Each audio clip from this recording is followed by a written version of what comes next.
Bien, on va voir si vous êtes sans 13 sans ce courir matin. le risque de voir mes propos tronqués, trafiqués comme ils l'ont Pourquoi été la semaine Ils dernière. l'ont été la semaine dernière. Oui, c'est la deuxième fois, vous oui, savez. Oui, les fameux crimes de guerre de la Russie, des bavardages.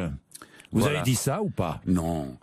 On m'interrogeait sur le fait que François Hollande voulait envoyer au tribunal pénal international, parce que c'est là qu'on envoie les criminels de guerre, n'est-ce pas? Sinon, c'est des paroles verbales, Poutine. Et j'avais dit, c'est bavardage, et pour une raison très simple, c'est que juridiquement, la Russie n'a pas signé le tribunal pénal international, les États-Unis avaient signé, ils ont retiré leur signature, et la Syrie non plus. Donc, faire des mouvements comme ça d'épaule, c'est du bavardage, car on sait très bien que ça ne mènera nulle part.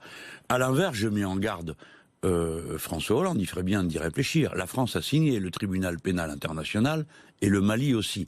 Par conséquent, il pourrait être conduit devant la Cour pénale internationale? C'est juste pour vous dire qu'il y a un problème et il y en aura un bien vite. J'espère qu'il va démentir ce qu'il y a dans le livre qui lui est consacré, où il le reconnaît des assassinats ciblés, parce qu'on dit des exécutions extra, je ne sais pas quoi, enfin ça fait très joli. La vérité, c'est que c'est un assassinat décidé en haut lieu. C'est dans le livre. Donc j'espère. Ça pourrait le conduire devant la Cour pénale internationale? En principe, ce genre de comportement relève du tribunal pénal international. Oui, bon, ça c'est une autre histoire. Mais c'est pour vous dire, le mot bavardage s'appliquait à son attitude à lui, pas au bombardement. Enfin, quel genre d'homme serais-je si je trouvais normal que l'on bombarde? Tous les bombardements sont horribles. Mais alors, quant aux crimes de guerre, soyons clairs, les guerres sont des crimes organisés. C'est bien pourquoi il faut ne pas les déclencher, en racontant aux gens, je ne sais pas quoi, des histoires qu'on invente sur les armes de destruction massive, etc. Et puis, quand elles sont déclenchées, il faut les arrêter à toute vitesse. Et surtout, il faut éviter d'utiliser une situation pour sa propagande, en décrivant des méchants et des gentils, et puis, une semaine après, aller faire exactement la même chose à un autre endroit, en trouvant ça délicieux. Car figurez-vous que la bataille de Mossoul, ça va pas être une soirée entre gentils, ça va être épouvantable. Et vous avez là plusieurs centaines de Français qui sont engagés, puisque l'artillerie qui est en position est dirigée par les Français. Engagés d'ailleurs. Est-ce que vous comprenez qu'on soit engagé? Eh ben, bien sûr, c'est assez compliqué cette situation. Nous devions être engagés. C'est une autre paire de manches. Il fallait pas faire comme ça. Mais ça sert à rien de détricoter le film. Mais il fallait pas faire comme ça parce que le résultat qu'on a sous les yeux était prévisible. Maintenant, est-ce que c'est une bonne chose de combattre les groupes de l'islamisme politique en Irak et en Syrie? Oui, tous les groupes. Et en particulier, je voudrais dire et rappeler à tout le monde que à Alep Est, contrairement à ce que dit Monsieur Fabius, le groupe Al-Nosra ne fait pas du bon boulot. C'est une branche d'Al-Qaïda, les gens qui ont assassiné les journalistes de Charlie Hebdo. Donc il faudrait arrêter de prendre les gens pour des imbéciles en peignant un jour celui-ci en blanc, le lendemain en noir. Donc vous comprenez les bombardements syriens et russes sur Alep, sur la partie est. Je suis pas. Écoutez, je ne peux pas accepter. Vous disiez en février, de toute façon, il va régler le problème.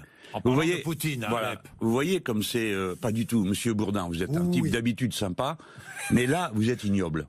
Ah bon? Oui. Et pourquoi? Parce que je n'ai jamais dit ça. Ah bon? Et non, Monsieur Bourdin. Qu'est-ce que vous avez dit alors? Ah ben non, mais c'est à vous que je vais poser la question. Pourquoi vous faites ça? Mais je vous fais ça parce vous faites ça? Je vous fais ça parce que je veux éclaircir votre position. Oui, je vois que vous voulez éclaircir ma position. Sur Alep. Ça s'appelle une méthode très particulière du journalisme. C'est la question-accusation. Est-ce que c'est vrai que vos assistants se mettent à poil, par exemple? Ah non, mais ça n'a rien à voir. Ah ben si, ça a à voir. Je n'ai jamais dit ça. Alors écoutez, maintenant je vais vous dire ce que j'ai dit. À l'époque, pour la première fois, quelqu'un bombardait les positions des islamistes qui transportaient le pétrole de Daesh vers la Turquie. Ce sont les Russes. Et pour la première fois, les Russes ont bombardé cette transmission, et à partir de là, le pétrole clandestin, qui était remis en circuit par la Turquie... il va régler le problème. Il a dit, et j'ai dit, il a réglé le problème. Je n'ai jamais parlé de l'Est. Est-ce qu'à il va régler le problème avec des bombes? C'est la question. Mais je ne sais pas, je ne suis pas un chef militaire, vous le savez, vous. Non, mais vous, Monsieur Bourdin, vous le savez. Alors pourquoi vous me posez la question? Moi, je vous pose la question. Monsieur, est-ce que nous allons régler quel problème? De quoi parlez-vous? Quand on réfléchit à ces questions, il faut le faire avec sérieux. Il faut le faire en ouvrant des perspectives, pas simplement en moulinant des phrases toutes faites de la communication. C'est vos collègues. C'est un journaliste qui a dit ça une fois. Il a dit, dans la guerre, la première victime, c'est la vérité. Parce que tout est de la propagande. Donc la question qui est posée... À Mossoul, on voit la propagande à Mossoul. On la voit. Oui, bah bien sûr qu'on On la la voit. voit. Mais bon, c'est Qui la va guerre. entrer le premier dans Mossoul? Alors attendez, vous allez voir, les gens vont avoir du Oui. mal à suivre. Oui. Parce que vous avez les Kurdes qui courent devant. Oui. Évidemment, Mossoul est en zone. Qui courent au nord, Qui sont dans la zone, c'est leur zone. Et puis l'armée vous avez irakienne et les milices chiites. C'est pas tout. Vous avez les Turcs qui courent derrière les Oui. Kurdes parce qu'ils veulent pas leur laisser prendre la Oui, ville. exact. Donc vous allez avoir une situation où il faut faire honneur à l'intelligence des gens qui Mais nous écoutent. Poutine, non, je C'est voudrais pas revenir simplifié. à Poutine. Encore Est-ce que Poutine Poutine, Attendez, monsieur Poutine Bourdin. qui a refusé de venir en France, est-ce que, selon vous, à vos yeux, la diplomatie française est déshonorée dans cette affaire? La diplomatie, c'est un peu dur, elle n'en peut mais. Écoutez-moi, monsieur président Bourdin, de la République qui est c'est le déshonoré deuxième réseau diplomatique du monde. Nous avons des diplomates impeccables. D'ailleurs, Oui. ils font ce qu'on leur dit de faire. Hein, Oui. c'est d'ailleurs leur Oui. métier. Et bon, alors on va pas eux les déshonorer, ils font le boulot. Mais c'est le chef qui est mauvais. Qu'est-ce que c'est que cette histoire? Vous envoyez Monsieur Hérault, ministre, porter une lettre à Monsieur Poutine en lui disant vous êtes le bienvenu en France pour inaugurer une cathédrale orthodoxe, je sais pas quoi. Et puis après, au dernier moment, vous dites bah tiens, je me demande si c'est une bonne chose de le recevoir. Mais on n'est pas au congrès du PS là, c'est la France dont on parle. On ne doit pas se comporter comme ça. Alors après, Monsieur Poutine a eu raison de dire bah dans ces conditions, vaut mieux pas que je vienne, parce que qu'est-ce on allait assister à quoi? Pas du tout à une rencontre sérieuse, mais à une guignolade entre un type qui en invite un autre et qui ensuite a plus envie de le recevoir. Maintenant, pour terminer devant vous et avec vous, un sujet qui m'accable. Allez-y. On m'a repeint 10 fois en poutinien. Je sais pourquoi. Parce que bon, il faut bien me démolir sur quelque chose. Comme on peut pas me prendre sur mes idées, on essaye de me salir. Alors j'ai droit. Avant c'était Fidel Castro. Alors maintenant, comme le pape, Obama et Hollande y sont allés, on parle plus de Fidel Castro, on me colle Poutine.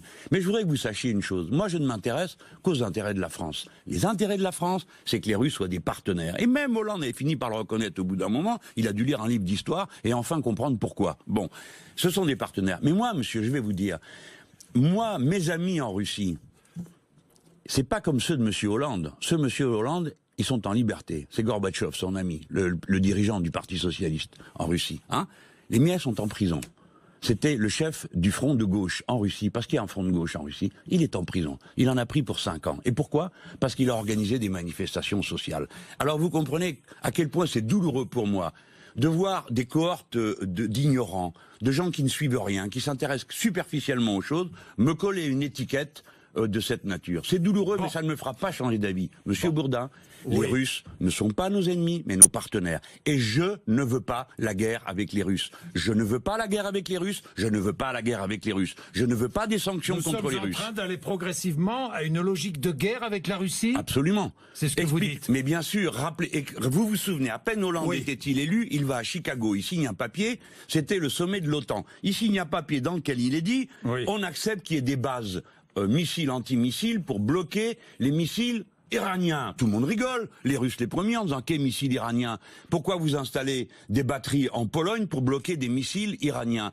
Aujourd'hui, la paix a été faite avec l'Iran dans des conditions qui se discutent, hein, mais les bases missiles anti-missiles sont installées en Pologne, c'est-à-dire directement tournées vers la Russie. C'est une provocation. Si on nous faisait ça, nous Français, on l'accepterait pas. On n'accepterait pas que les Russes installent en Tchéquie, par exemple, une batterie de missiles anti-missiles, parce qu'on se sentirait directement visé. Monsieur Hollande a, en une journée, sans demander l'avis de personne, en un seul mot, liquidé la dissuasion française, parce que si vous laissez des batteries de ce type s'installer, ça veut dire qu'il n'y a plus de dissuasion, et nous devrions dire bravo, ah comme c'est sympathique. Non, c'est absurde et ridicule, ce n'est pas l'intérêt de la France. Bien. Et je ne veux pas la guerre avec la Russie. Et on pourra me bourrer le crâne tous les jours à la télé si on veut, je ne voudrais quand même pas de la guerre avec la Russie. Les choses sont dites, Jean-Luc Mélenchon. Merci.